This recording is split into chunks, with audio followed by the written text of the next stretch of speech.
ang aking lola na napakabait at napakaganda. Si Nanay Midi! 666 yun. Sa inyo guys, kung sino pang single dyan. Ito ang lola ko, nanay ng aking ina.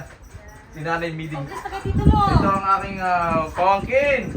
Mga pinsan. Pinsan. Jerome. Si Maxino. Ganda ni Maxino. Ito ang aking pamangkin. Siyempre, ako yung ano eh. Ako yung pamangkin mo. Nakaway pa sa lubong ko. Tuwa mo.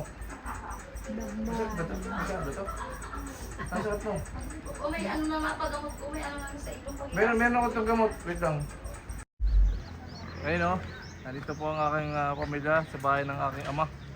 Amang nasa langit. Pasok ka sa loob. Ba't hindi pa nga pasok sa loob? Ito po yung si Megan. Ang yari ng... yari nitong puso. Puso na to. Ito po si Minnie. Ay pamangkin. Anak ni Megan. Yan, anak po nito. Anak po niya, no? Nandito po ang mga tropang gala. Tropang layas. Ito po yung bahay ng aking magulang. Ayan. Magulang, ito po yun. May babuyan po dito. Ayan, may babuyan. Nandito ang babuyan guys. Lawak ng babuyan na yan. Ito yung loob ng bahay ni Mami. Ayan, bahay ni Daddy po ito. Ito po yung si Nanay Miding, ang aking pinakamamahal na nanay. Napakaganda. Ayan. Tuturo ko po kayo sa bahay ng aking ina. Ayan si Princess, ang aking pinsan. Ayan, pamangkin ko yan. Yan ang aking mga pamangkin. Itong aking anak.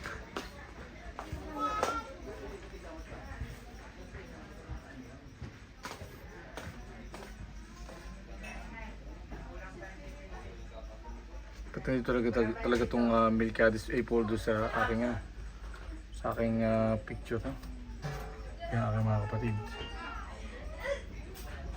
Ito ako. Ayan. Pagwapo.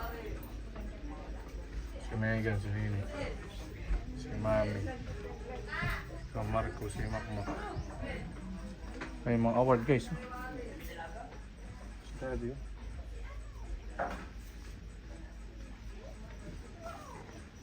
Mga guys, dito nakatira maigi. May kwarto dito eh.